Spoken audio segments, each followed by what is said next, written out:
안녕하십니까? 서울에 있는 큰 회사의 간부로 일하고 있는 40대 후반의 남자입니다. 저는 3번의 결혼을 했는데요. 제가 장가를 3번 갔다 그러면 다들 이상한 눈초리로 보시는데 사실 사정이 있어 그렇게 되었답니다. 저의 첫 번째 결혼은 슬픔이었고 두 번째 결혼은 끔찍하리만큼 쇼킹했답니다. 어떤 이야기인지 바로 들려드릴게요. 평범한 집안의 장남이었던 저는 학업에 열중해 서울대에 합격했습니다. 수십 년 전 일이지만 그때를 떠올리면 아직도 가슴이 벅차오르곤 하네요. 저는 대학을 우수한 성적으로 졸업해 바로 대기업 연구실에 취직해서 고액 연봉을 받으며 회사 생활을 시작할 수 있었습니다. 그렇게 능력과 재력을 동시에 쌓아가며 지냈는데 연애는 한 번도 해보지 못했어요. 성공을 위해 앞만 보고 달리기만 했으니 그럴 만도 했죠. 그래서 부모님이 마련해준 선자리에 나가 아내를 만나게 되었습니다. 수수하고 청순한 아내는 어디 하나 부족한 게 없는 여자였어요. 집안도 부자인데 미국에서 공부를 하고 와서 외국계 기업에서 억대 연봉을 받는 사람이었어요. 저에게 과분하긴 하지만 첫눈에 반해버려서 손을 본 날 사귀자고 고백을 했는데 아내도 미소를 지으며 받아주었답니다. 약 5개월의 짧은 연애를 해봤더니 아내와 결혼을 빨리 하고 싶어서 청혼을 했어요. 아내 역시 저와 결혼을 염두에 두고 사귄 거라 쉽게 청혼을 받아들였고 양가 부모님도 축하의 말을 전하며 승낙해 주셨답니다. 저희는 서울 한복판에 있는 괜찮은 아파트에 들어가 신혼을 차리고 각자의 회사를 열심히 다니며 결혼 전과 크게 다르지 않게 일상을 보냈어요. 물론 아내와 함께 사는 건 더할 나위 없이 행복했답니다. 저희 부부는 빨리 아이를 가지기로 해서 열심히 노력했는데 임신이라는 건 생각만큼 쉽지 않았습니다. 양가 부모님 역시 귀가 빠지게 기다리고 계셨는데 해가 바뀌어도 하늘의 선물은 내려오지 않았답니다. 연이은 임신 실패로 병원에서 검사를 받아봤는데 아내 몸이 약해서 아이를 갖는 게 어려울 것 같다는 결과를 듣게 되었고 저와 아내는 아이를 포기하기로 하고 둘이서만 쭉 행복하게 살기로 했어요. 강산이 한번 바뀌도록 저희 부부에게는 서서 문제없이 아주 잘 지냈어요. 때론 연인처럼, 때론 친구처럼 말이죠. 그리고 세월이 흐른 만큼 회사에서도 많은 업적을 쌓게 되어 여러 번 승진을 하게 되어 차장이라는 타이틀까지 달게 되었답니다. 아내도 회사에서 입지를 다쳐서 과장까지 승진해 서로를 축하할 일이 많았어요. 여보, 승진 축하해. 당신이나 나나 승진에 한 번도 미끄러지지 않고 한 번에 올랐네. 고마워, 자기야. 그런데 우리 축하할 일이 또 있어. 또? 그게 뭔데? 나 사실 임신했어. 벌써 4주 차래. 저는 아내가 농담하는 건 줄 알고 바로 기뻐하지 않았어요. 결혼 10년 만에 이런 소식을 들으니 그럴만도 했죠. 당신 농담이지? 이 남자가 왜 이래? 내가 언제 거짓말한 적 있어? 가만히 있어봐. 초음파 사진 보여줄게.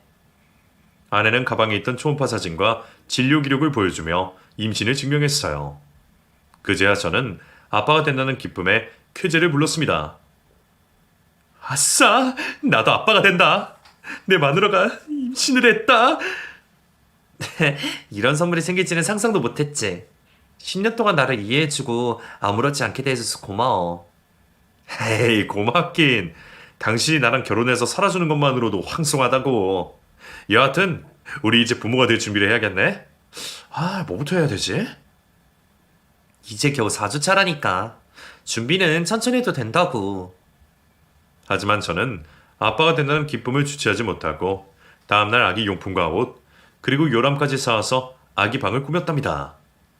10달 동안 아내를 금이야 오기야 귀하게 대했고 마침내 예쁘고 사랑스러운 딸아이가 태어났어요. 10년 만에 얻은 자식이라 그런지 너무 신기했고 가슴이 벅차올랐습니다. 이 아이를 위해서라면 못할 게 아무것도 없다는 생각까지 들었죠. 그렇게 새 식구가 된 저희는 누구도 부럽지 않게 아주 재미있게 살았습니다. 딸아이가 돌잔치를 했을 때는 결혼식을 했을 때보다 100배는 더 행복했던 것 같아요. 이렇게 나이 마흔을 지나며 인생의 황금기를 누리며 살게 된 거죠. 하지만 행복한 일이 있으면 불행한 법도 있는 건지 딸아이가 두 돌이 되기 전에 아내가 충격적인 소식을 전했습니다. 여보, 나 위암이래. 뭐? 암이라고? 그럴 리가 없어. 뭐가 잘못됐을 거야.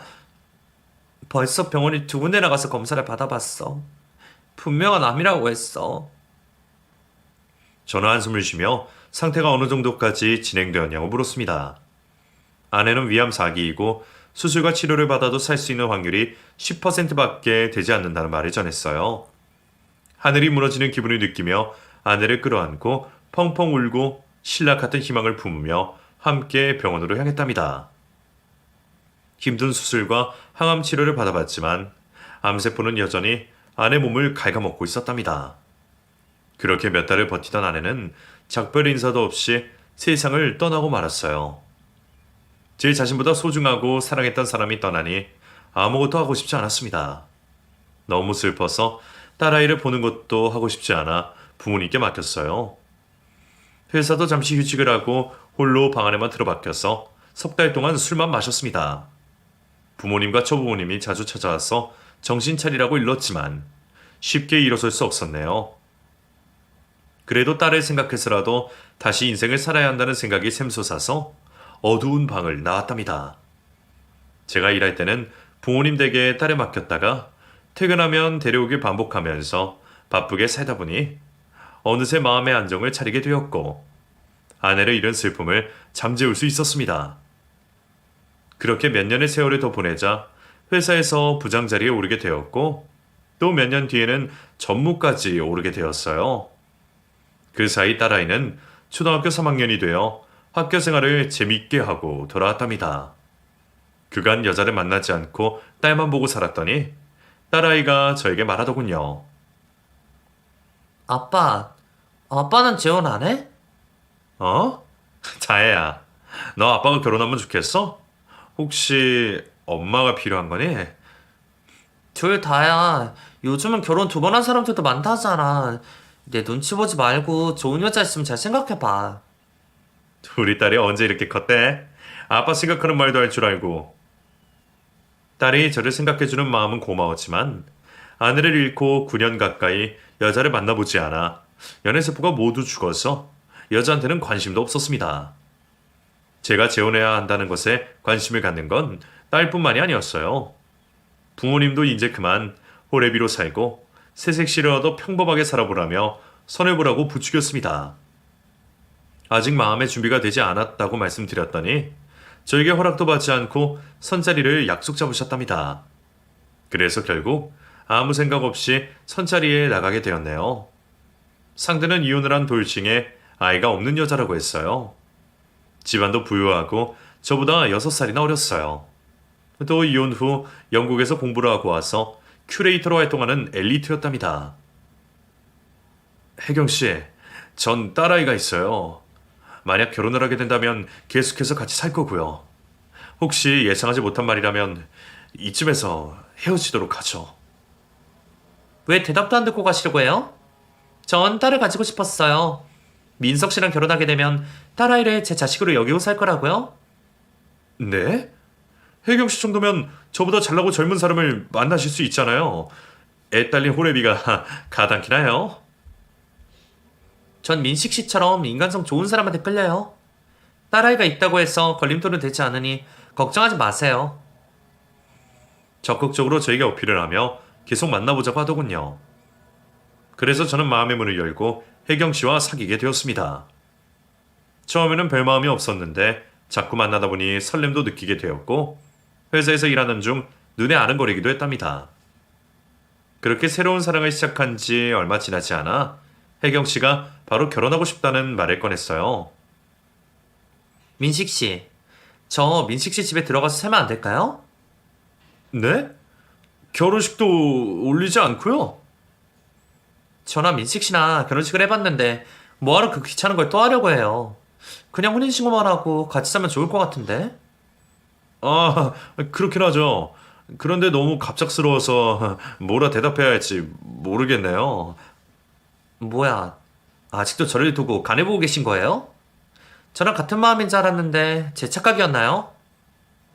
급기야 혜경 씨는 기분이 불쾌하다는 듯이 자리를 일어섰는데 제가 손목을 잡고 말했습니다. 아닙니다, 혜경 씨. 저도 혜경 씨와 같이 살고 싶습니다. 제 아내가 되어주면 좋겠고 제 딸의 엄마가 되어주신다면 진심으로 고마울 것 같아요. 그래요? 그럼 우리 다 생략하고 같이 살아요. 제가 민식 씨 집에 몸만 들어가서 살게 해주세요. 양가 부모님 모시고 식사나 함께 하면서 허락받도록 해요. 그래서 저희는 상견례를 치르게 되었어요. 예비 장인어른과 장모님은 저를 무척 마음에 들어 하시며 바로 사이로 받아주셨답니다. 그 자리에 제 딸도 나왔는데 혜경 씨가 살갑고 다정하게 대해줘서 두 사람은 급격히 친해졌어요. 며칠 뒤 아내가 된 혜경 씨는 짐을 싸서 저희 집으로 들어왔고 한 식구가 되었어요. 아내는 전시회가 열릴 때만 일을 나가서 보통 때는 집에서 살림과 딸아이를 돌봐줬습니다. 아주 조금 걱정이 되었는데 딸에게 들어보니 천사처럼 착하고 자기한테 엄청 잘해준다고 하더라고요. 그 말을 들으니 결혼하길 잘했다는 생각이 매일같이 들었고 아내를 향한 제 사랑도 나날이 커져갔답니다. 여보, 손 씻고 와. 내가 당신 좋아하는 찌개와 반찬 맛있게 만들었어? 우와, 이게 얼마 만에 보는 콩비지 찌개야? 이거 식당 아니면 먹기 힘든 메뉴인데 정말 고마워. 이 정도 가지고 뭘 그래? 아, 내일 다이 학교에서 학부모 참관 수업이 있다 해서 다녀오려고. 내가 엄마로서 다녀도 됐지? 아, 그래? 당연히 되지. 당신이 가면 다이가 엄청 좋아할 거야. 요즘 내 딸이 나보다 당신을 더 좋아하는 것 같더라. 정말? 다행이다. 다이가 날 미워하면 어쩌나 하고 걱정했는데. 여하튼 우리 세 식구 잘 살 일만 남았어? 아내는 다음날 학부모 참관 수업에 참여했고 딸아이에게 기쁨을 주었답니다. 다이는 제가 퇴근해서 집에 갔더니 조잘조잘 자랑을 시작했습니다. 아빠, 오늘 엄마가 학교에 와서 얼마나 좋았는지 알아? 그렇게 좋았어? 우리 딸 입이 귀에 걸렸네. 들어봐. 엄마가 학부모님들이 대표해서 발표까지 했어. 어린이들 위해 개선이 되어야 할 점이 뭐가 있는지 콕콕 집어서 말씀했다니까? 그래서 반 친구들이 우리 엄마더러 어린이들의 영웅이랬어. 그 정도였어? 다이는 좋겠네. 엄마가 영웅이어서. 응, 너무 좋아. 엄마가 햄버거까지 돌리고 인기 짱이었는데 아빠가 그걸 봤어야 해. 아무튼 오늘 엄마가 학교에 와줘서 너무 행복했어. 저는 딸아이의 말을 끝까지 다 들어주고 나서야 아내에게 고맙다는 말을 전했습니다. 여보, 진짜 고마워. 다이가 너무 행복해하네. 당신이 내 아내인 게 너무 고맙고 다이의 엄마가 되어줘서 감사해. 앞으로 당신한테 정말 잘할게. 뭐 이 정도 가지고 그래. 난 학부모 회장까지 맡아서 내 딸 길에 팍팍 세워줄 거라고. 정말 그렇게 쭉 행복하고 평범한 가정 속에서 잘 살 거라 믿었답니다. 아내는 한 달에 일주일은 전시회 때문에 지방이나 해외에 출장에 나갔어요. 그녀가 집에 없는 날은 왜 이렇게 허전하든지 제가 아내를 이전보다 더 사랑하고 있다는 걸 다시금 깨달았답니다. 그래서 아내에게 해줄 수 있는 건 다 해주려고 노력했어요. 생활비도 달라는 만큼 주었고 고가의 명품 선물도 자주 사다 주었답니다. 그런데 결혼한 지 두어 달이 지났을 무렵에 아내가 아파트 단지 앞에서 웬 남자와 있는 걸 보게 되었는데 아내가 남자에게 돈을 건네주고 있더라고요. 남자는 돈을 받자마자 사라져서 홀로 남아있는 아내에게 다가가 물었습니다. 여보, 저 남자 누구야? 누구길래 돈을 준 거야? 봤어. 사실은 내가 빚이 조금 있어서 돈을 받으러 온 사람이야. 뭐? 당신이 빚이 있다고? 집안도 잘 살고 직장도 탄탄한 당신이 돈을 왜 빌린 거야? 그리고 집 앞까지 돈 받으러 온 거면 사채업자 아니야? 사채업자 맞아. 사실은 말이야. 내가 작년에 고향 친구한테 많은 돈을 투자했는데 알고 보니 나한테 사기를 친 거더라고. 부모님한테 말씀드리면 너무 죄송스러워서 혼자 해결하려고 사채를 끌어다 쓰게 되었어.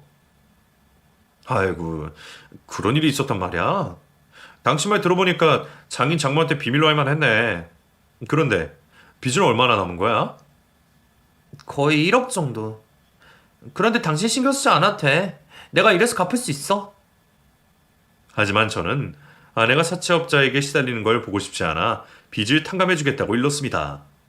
그러자 아내는 면목 없지만 제 돈을 받기로 해서 얼마 뒤 사채 빚을 모두 갚아냈답니다. 아내는 저에게 고맙고 미안하다며 가정에 더 충실했어요. 특히 딸과의 관계가 얼마나 돈독하던지 옆에서 볼 때면 미소가 절로 나왔습니다. 이렇게 아내에게 큰 불을 꺼주어서 별일이 없겠다 싶었는데 얼마 뒤 집 앞에 똑같은 사채업자가 또 찾아왔어요. 저는 사채업자와 대화를 나누려고 뛰어가서 그를 잡았습니다. 이봐요. 제 아내 빚을 다 갚아줬는데 왜 또 돈을 받으러 온 겁니까? 갚긴 뭘 다 갚아요? 아직 받아야 돈이 산더미처럼 쌓여있는데 당신이 대신 갚아주지 않을 거면 신경 쓰지 마셔. 그게 무슨 말이에요? 여보, 당신이 말해봐. 아직도 빚이 남아있는 거야? 사실은 당신에게 못다한 이야기가 있어. 집에 가서 얘기할 테니까 이 사람은 그냥 보내주자. 그래서 집으로 돌아가자마자 무슨 돈을 얼마나 왜 빌렸는지 물어봤습니다. 여보, 미안해. 사실은 전 남편에게 보증을 서준 적이 있어. 물론 이혼 전에. 그런데 사업이 망하고 잠수를 타는 바람에 그 빚을 고스란히 내가 갖고 있었어. 나도 어쩔 도리가 없어서 일이 이렇게 되어버렸어. 뭐? 그게 얼마나 되는데? 2억. 뭐 2억? 당신이 그 빚을 다 갚아야 하는 거야? 내가 변호사를 알아봐 줄까?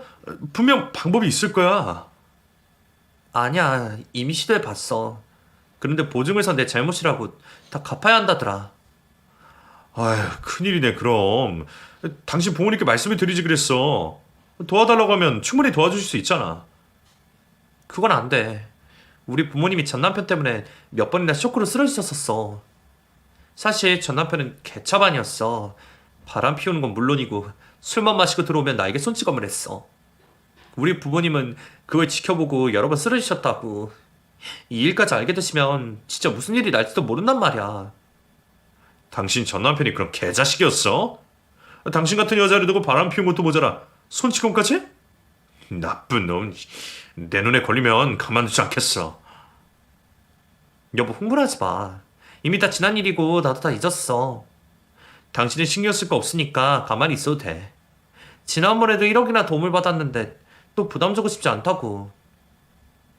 저는 최대한 아내 입장에서 생각해 보려고 머릿속으로 어떻게 해결해야 할지 고뇌해 봤답니다. 여보, 내가 그 큰 돈을 또 쓰기는 좀 그러니까 다달이 갚아주도록 할게. 차용증하고 그동안 갚아온 통장 이력을 줘봐. 차용증? 통장? 그건 왜? 그게 있어야 얼마가 남았는지 알 수 있잖아. 내가 다달이 갚아줄 테니까 사채업자 계좌랑 전화번호도 알려줘. 내가 한 번에 갚지 못하지만 분납해서 최대한 빠른 시일 내에 갚아줄게. 그러자 아내는 고개를 절레절레 흔들며 거절했습니다. 그냥 자기가 알아서 하겠다며 생활비만 더 올려달라고 하더군요. 끝까지 고집을 부리며 차용증을 가져오지 않아 어쩔 수 없이 생활비에 사채빚을 얹어서 주기로 했습니다. 그래도 저는 이렇게 하는 건 아니다 싶어서 처부모님들을 뵈면 사실대로 말하고 아내의 빚을 탕감받게 해줄 생각이었어요. 그런데 얼마 전까지 연락이 잘 되던 장인 장모가 제 연락을 안 받기 시작했답니다. 여보, 장인 장모님 두 분 다 요즘 바쁘신가? 왜 이렇게 연락이 안 돼? 어? 아마 부동산 투자 때문에 지방 다니시느라 정신이 없으실 거야. 그런데 왜? 왜긴 왜야. 우리 결혼한 지 석 달이 지났는데 초과에 가보지도 못하고 있잖아. 한 가족인데 가끔이라도 뵈면서 지내야지. 아, 그렇긴 하지. 그런데 요즘은 바빠서 안 될 거야. 다음에 한가해지면 그때 뵙도록 하자. 저는 아내의 반응이 너무 수상하게 느껴졌습니다. 처가에 아내와 살림을 차리기 전 딱 한 번 가본 게 전부인데다 연락도 되지 않는 게 이상했어요. 그래서 아내 몰래 처가에 찾아가 보기로 했답니다. 며칠 뒤 주말이 오자 아내는 전시회 때문에 지방으로 내려가서 혼자 처가를 찾아갔어요. 대저택 대문 앞에서 초인종을 누르자 가사 도우미로 보이는 분이 나오셨습니다. 어떻게 오셨어요? 아, 저는 이 집 사위입니다. 장인어른과 장모님을 뵈러 왔어요. 네? 이 집 사이라뇨? 여긴 젊은 부부가 사는 집이에요. 아무래도 잘못 찾아오신 것 같으니 그만 돌아가세요. 그럴 리가요? 제가 몇 달 전에 이 집에서 인사를 드렸는걸요. 아, 그럼 전 주인을 찾아오신 모양이네요. 이 집은 얼마 전 젊은 부부가 이사 왔습니다. 처부모님은 집을 팔고 다른 데로 이사 가신 것 같았습니다. 결국 처부모님을 만나지 못하고 연락도 닿지 않아 도로 집으로 돌아오게 되었고, 4일 뒤 전시회 출장에서 돌아온 아내에게 처부모님의 이사를 왜 알리지 않았냐고 물었습니다. 여보, 난 당신 남편 아니야? 왜 부모님 이사한 걸 알리지 않았어? 아, 그거? 서운하게 생각하지 마. 우리 부모님은 한 곳에서 오래 사시는 분들이 아니야. 아무리 그래도 그렇지. 그래서 지금 어디서 지내신대? 한번 찾아뵈야겠어. 그러자 아내는 소스라치게 놀라며 대답했습니다. 찾아가긴 어딜 찾아가. 지금 두 분은 제주도로 떠나셨어. 여보, 우리 부모님은 워낙 자유로운 분들이라 간섭받는 거 싫어해. 괜히 신경 쓰지 마. 당신은 다혜랑 나만 생각하면 돼. 난 아무리 생각해도 이상한데. 꼭 우리를 피하는 것 같으시다고. 그런 거 아니야. 우리 부모님은 젊어서 일만 하셨기 때문에 노후는 당신들끼리 여가를 보내시길 바란다고. 자꾸 말이 길어지는 것 같은데 그만 좀 따져. 나 취조당하는 기분 드니까 그만하란 말이야. 취조라는 말을 듣자 더는 묻지 못하겠더라고요. 무슨 이유인지 모르지만 저 시부모님이 저와 아내를 피한다는 생각이 들었고, 그 이유를 꼭 밝혀야겠다고 마음을 먹었습니다. 그리고 얼마 뒤 아내가 먼저 돈을 요구하더군요. 여보, 미안한데 나 3천만 원만 빌려주면 안 될까? 3천씩이나? 왜? 사채빚은 내가 다달이 갚아주겠다고 했잖아. 이번에는 빚을 갚으려는 게 아니라 내 친한 친구가 암에 걸려서 입원 중인데 수술비랑 치료비가 없어서 도움이 필요해. 저는 아내가 하는 말이 점점 신뢰가 가지 않았습니다. 그래서 솔직하게 아내를 믿지 못하겠다고 거절했어요. 여보, 나랑 산지 겨우 넉 달밖에 되지 않았는데 벌써 이게 몇 번째야? 빚이 산더미인 여자가 친구 수술비를 내주겠다고? 당신이 하는 말이 믿음이 가지 않아. 뭐라고? 그럼 내가 괜히 당신한테 돈을 뜯어내려고 이런다는 말이야? 진짜 어이가 없네. 그리고 나한테 쓴 돈이 그렇게 아까우면 도와주지 말지 그랬어. 나 지금 자존심이 굉장히 상하거든? 날 못 믿는다니까 이거라도 보일 수 있게. 그러더니 핸드폰 속에 있던 암투병 중인 친구의 사진을 보여주었습니다. 얘가 내 베스트 프렌드야. 거의 30년 지기 친구라고. 남편하고 이혼한 지 꽤 오래됐고 혼자 살다가 위암에 걸렸어. 저는 그 사진을 보자마자 아내에게 사과했습니다. 진짜 암투병 중인 사진이네. 이 사람이 당신 절친이라고? 여보, 미안해. 내가 오해를 했어. 됐어. 당신 돈 치사해서 안 받아. 나한테 돈 주는 게 많이 아까워서 그러는 것 같으니까. 그게 아니라 당신의 행동이 좀 이상하고 수상해서 그래. 내가 몰랐던 사채빚은 어마어마하게 많지. 처부모님들은 어디 가셨는지 곱빼기도 볼 수 없지. 나도 그러지 않으려고 하는데 당신에 대한 믿음이 사라지는 것 같다고. 다 얘기해줬잖아. 빚이 왜 생겼는지. 부모님 원래 자유로운 분들이라고. 도대체 뭐가 수상하다는 거야? 내가 빚은 좀 있지만 금방 갚을 수 있거든? 나 능력 있는 큐레이터라고. 당신 돈 필요 없으니까 잔소리 그만하고 저리 가. 여보, 미안해. 내가 오버했어. 당신 친구 수술비 마련해 줄 테니까 기분 풀어. 저는 아내의 말을 믿고 돈을 빌려주기로 했습니다. 세상을 떠난 전처 생각이 나서 꼭 도와주고 싶다고 말했죠. 좋아. 지금으로선 수술이 시급하니까 자존심 내세우지 않을게. 바로 나한테 입금해줘. 그리고 나 오늘 밤 친구 옆에 있을 테니까 그런 줄 알아. 여보, 그럼 나도 같이 문병을 갈까? 지금 날 못 믿어서 따라오겠다는 거야? 이렇게 의심하는 거 불쾌해. 당신 안 되겠다. 부부 사이의 신뢰가 깨져버렸으니 더 이상 이 결혼을 유지하고 싶지 않아? 미안해, 여보. 알았으니까 헤어지자는 말 하지 마. 나는 당신과 결혼해서 행복하다고. 내 딸도 당신을 친엄마로 생각하고 있단 말이야. 앞으로 당신 말은 무조건 믿을 테니까 한 번만 용서해줘. 알았어. 나도 감정이 격해져라는 소리니까 마음에 담아두지 마. 그럼 다녀올게. 그렇게 아내는 친구가 있는 병원으로 떠났고, 이튿날 아침에 제가 보내준 돈으로 병원비를 수납했다며 모바일 영수증으로 사진으로 보내줬습니다. 그제야 저는 아내를 믿지 못한 것에 대하여 진심으로 다시 사과의 말을 전했어요. 그리고 한동안 돈 이야기가 나오지 않았습니다. 제가 사채 빚을 생활비에 얹어주고 있는 것 말고는 크게 돈 쓴 일이 없어 다행스럽게 느꼈네요. 그런데 몇 주 뒤에 아내가 놀랄만한 이야기를 꺼냈습니다. 여보, 나 이틀 정도 못 들어와. 장례식장에 가야 할 것 같아. 장례식장? 설마 당신 친구가? 아니야, 그 친구는 치료 잘 받고 있어. 그리고 장례식은 7년 전 이혼한 전 남편이 죽어서 가는 거야. 뭐? 당신 전 남편이라면 바람둥이에다가 술만 마시면 손찌검을 했다고 했잖아. 그런 놈이 죽었다고 당신이 왜 찾아가는 거야? 그러자 아내가 길게 한숨을 내쉬며 아무리 그래도 10년을 같이 산 사람이야. 저승길 잘 가라고 인사는 하고 와야 할 것 같아. 라고 말하더군요. 이게 말이 되는 상황인지 이해하지 못한 저는 어이가 없지만 다녀오라고 전했습니다. 아내가 현관 밖에 나서는 순간 저도 모르게 뒤를 따라 나갔어요. 몰래 미행을 해서 뭐라고 오는 건지 확인할 생각이 들었기 때문입니다. 택시를 탄 아내를 확인하고 제 차로 조심스럽게 따라갔어요. 놓치지 않겠다는 집념과 긴장을 한 채로 말이죠. 이웃과 아내가 내린 곳은 진짜 장례식장이었습니다.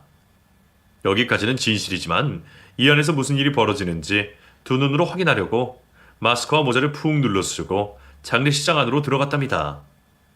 조문객들이 꽉 차 있는 데다 떠들썩해서 아내가 전 남편 가족들과 무슨 대화를 하는지 들을 수는 없었습니다. 그런데 감정이 격양되어 다투고 있는 중인 건 알 수 있었답니다. 자정이 가까워지자 조문객들이 서서히 빠지면서 장례식장은 조용해졌고 귀를 기울일 수 있었어요. 아내와 전 남편 식구들은 영정사진 앞에서 가시가 돋친 목소리로 다투는 대화가 오갔답니다. 니년이 여기가 어디라고 와. 당장 나가.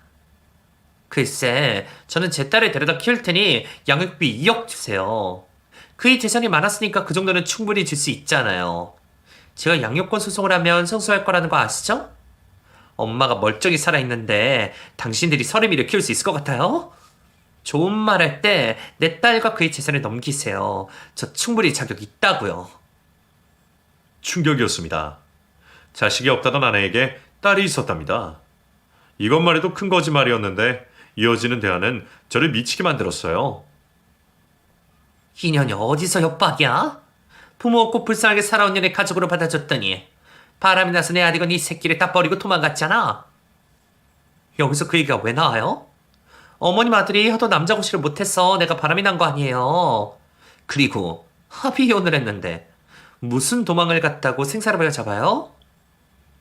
주둥이만 살아서 나불나불 대는구만. 그래서 그 도박 중독 상간남한테 또 돈을 갖다 바치려고 우리한테 돈을 뜯으러 온 거냐? 난 죽었다 깨어나도 내 손녀와 아들 돈을 빼앗기지 않을 게다. 법으로 할 테면 해봐. 어머님, 안 되겠네. 제가 양육권 가지고 가서 서림이 피 말리게 해줘야 정신 차리겠어요? 어머님이 애지중지하는 손녀를 굶겨가며 거지처럼 자라는 꼴을 보고 싶으면 마음대로 하세요? 그 말을 듣자 저는 광분하고 말았습니다. 자식을 두고 그따위 말을 떠들어대는 아내를 도저히 용서할 수 없었습니다. 저는 모자와 마스크를 벗고 영정사진 앞에 모여있는 식구들에게 모습을 드러냈어요. 실례합니다. 이야기를 듣다 보니 가만히 있을 수가 없었습니다. 저는 이 여자의 현 남편입니다. 저도 이야기에 끼어도 될까요? 제 모습을 본 아내는 스스라치게 놀랐습니다. 여보, 당신이 여기 웬일이야? 그게 지금 중요한가? 당신한테 딸이 있다는 것도 놀라운데 딸을 가지고 장사를 하려고 해? 아까 뭐라 했지? 양육권을 빼앗고 딸을 굶기면서 키우겠다고? 그게 엄마가 돼서 할 소리야? 제가 큰 소리를 내자 아내의 시모가 제 눈을 보며 말문을 열었습니다. 여기 잘 왔습니다. 당신도 이년한테 오고 잡힌 것 같군요. 이년은 지금도 도박 중독자 상간남에게 도박비를 갖다 바치면서 살고 있다고요. 내가 알기로는 그 도박 중독자가 이년을 이용해서 남자들 등쳐보고 있을 겁니다. 혹시 당신도 이년한테 돈 해준 거 있습니까? 네. 이 사람이 친구한테 사기당한 1억을 해결해줬고 또 저희 친이 암 수술을 받아야 한대서 3천만 원을 줬습니다. 그리고 고인이 되신 아드님의 빚을 매달 갚고 있어요. 제 아들의 빚이요? 인연이 뭐라고 했는지 몰라도 내 아들은 빚이 하나도 없습니다. 네, 벽 뒤에서 들어보니 그런 것 같더군요. 전 고인이 바람을 피우고 아내를 때렸다고 들었어요. 그 모든 게 거짓말이라는 걸 지금에서 알게 됐네요. 어르신, 양육권 빼앗길 일은 없을 겁니다. 제가 이 여자를 사기죄로 고소할 테니 염려 마세요. 아이고, 죽은 내 아들이 귀인을 보내주셨네. 감사합니다. 그러자 아내가 불같이 화를 내더군요. 그동안 숨겨왔던 날카로운 이빨을 드러냈답니다. 야, 이 새끼야. 내가 너랑 결혼해줬으면 고마운 줄 알았지. 어디서 고소를 하겠다 큰 소리 쳐? 네 새끼한테 엄마가 돼서 잘 살고 있었잖아. 그깟 돈 좀 썼다고 날 사기꾼으로 뭐라? 당신, 이런 여자였구나. 그동안 어떻게 꽁꽁 숨기고 사셨어? 하나부터 열까지 모두 거짓말인 인연을 내가 가만히 둘 줄 알았냐? 너 나한테 뜯어간 돈을 모두 그 도박쟁이 상간남한테 갖다 바친 거지? 그래, 이 자식아. 내 애인한테 줬다. 꼴랑이랑 3천 가지고 더럽게 치사하게 보내. 그냥 조용히 입 닥치고 살 것이지. 왜 마누라들을 똥개마냥 쫓아서 방해를 해놔? 안 그래도 너한테 더 이상 돈이 나오지 않을 것 같아서 끝낼 생각이었어. 소송으로 이혼하고 위자료를 왕창 뜯어낼 거니까. 그런 줄 알아? 아내는 아주 당당하게 상간남과 만나온 사실을 고백하더군요. 너 아직 상황 파악이 안 됐니? 난 너한테 사기 결혼을 당한 거야. 위자료가 아니라 콩밥 먹을 생각을 해야지, 이 멍청한 년아. 아내는 눈이 뒤집혀 저에게 달려들었어요. 무슨 사기 결혼이야. 너도 나랑 살아서 좋았지 않아. 그거면 된 거 아니야? 누구나 비밀을 품고 사는 건 당연한 건데 왜 설레발에 쳐? 내가 애인이 있는 게 불만이면 너도 애인을 만들면 될 거 아니야. 그리고 지금 양육비 받으는 상황에 네가 왜 재력 부리고 난리야? 제정신이 아닌 아내는 말이 통하지 않았습니다. 자기가 원하는 것만 얻으면 그만이라고 생각하는 것 같더라고요. 제 멱살을 잡고 쌍욕을 계속하길래 어쩔 수 없이 힘껏 뺨을 한 대 갈겼어요. 바닥에 쓰러진 아내는 다시 일어서서 늑대 같은 이빨을 드러내며 달려들었답니다. 그러자 아내의 전시모가 잽싸게 머리채를 잡고 바닥에 내팽개치자 다른 식구들이 몰려들어 아내를 발로 밟아버렸어요. 만신창이가 된 아내는 포효하며 발광했지만 끝내 힘이 빠져서 기절하고 말았답니다.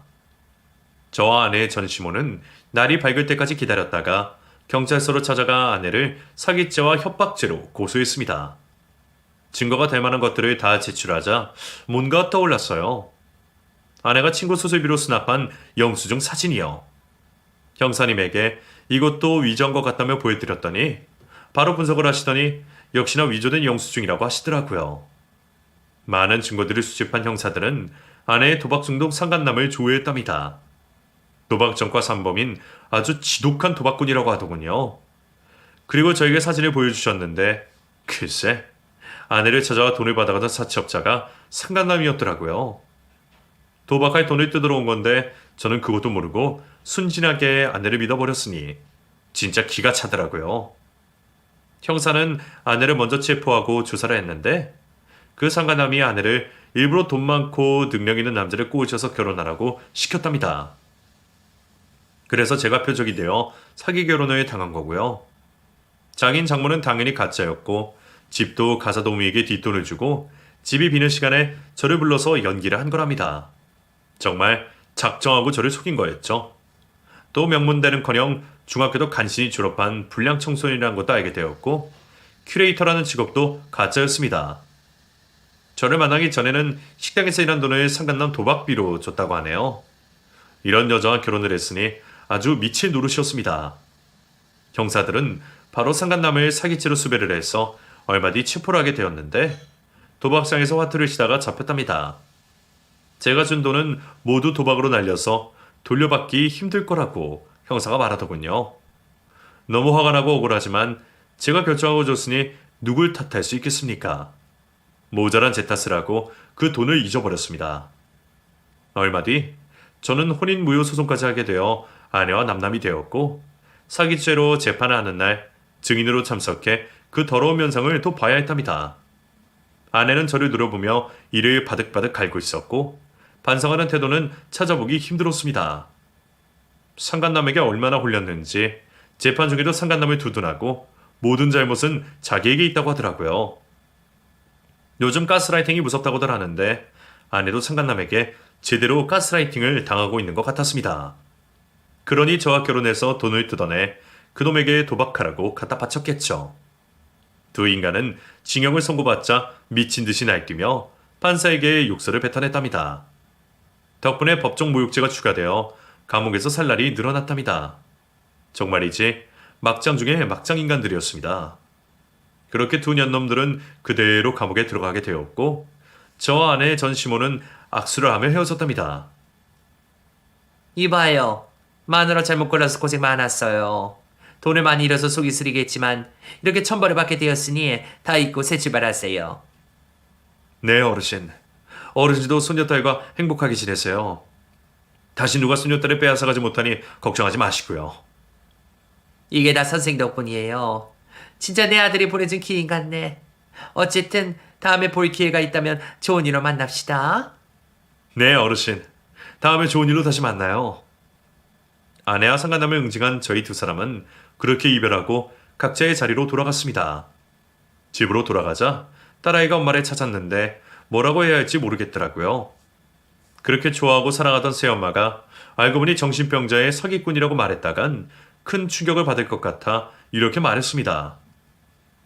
다야, 미안하지만 새엄마와 아빠가 서로 맞지 않은 부분이 있어서 헤어지게 됐어. 다혜 너한테는 진심으로 미안하다. 그게 정말이야? 새엄마는 떠나면서 뭐라 그랬어? 내 얘기 안 해? 당연히 했지. 우리 다혜를 평생 잊지 못할 것 같다고 하더라. 마음속으로는 계속 너를 응원하겠다고 했어. 그러자 딸아이는 눈시울을 붉히며 닭똥 같은 눈물을 흘렸습니다. 그리고 저는 딸아이에게 제대로 된 새엄마를 만들어주고 싶고 제대로 된 사람을 만나고 싶어 선을 매주 보았답니다. 결혼정보업체에 등록했기 때문에 사기꾼은 있을 수가 없어 안심하고 여러 여자를 만났어요. 그러다 정말 참하고 예쁜 사람을 만나 인연을 맺게 되었습니다. 그녀도 저처럼 사별을 했다며 서로의 상처를 보듬어주고 만나면 좋겠다고 하더군요. 그리고 사귄 지 얼마 되지 않아 딸아이가 그녀를 만나게 되었는데 엄청 좋아했습니다. 감옥에 간 그 여자는 기억도 하지 않는 것 같더라고요. 그래서 전 용기를 내어 다시 결혼을 결심하고 그녀에게 청혼을 했답니다. 다행히 제 마음을 받아주어서 부부의 연을 맺게 되었죠. 두 번째 결혼이 무효이긴 하지만 결혼을 3번이나 하게 되었네요. 지금의 아내와 딸아이는 둘도 없는 모녀 사이로 잘 지내고 있고 저와도 인고 부부가 되어 행복하게 지내고 있습니다. 이렇게 저의 쇼킹한 과거 이야기를 몇 자 적어봤는데 다시 생각해도 두 번째 아내는 끔찍한 여자네요.